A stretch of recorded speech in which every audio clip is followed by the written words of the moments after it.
ngày đêm mà rau tray nếu bông bồn mà rau chảo rồi nè cái này rau chảo cái này rau chảo này bình tắc bình đây nhóm này rau tray nè thử cái thật giúp anh thử đó là một bị cái lô bạn cồn môi này bị chọc thời vậy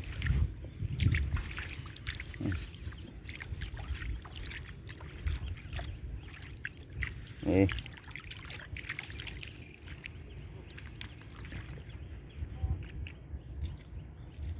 thiệp lại rồi tray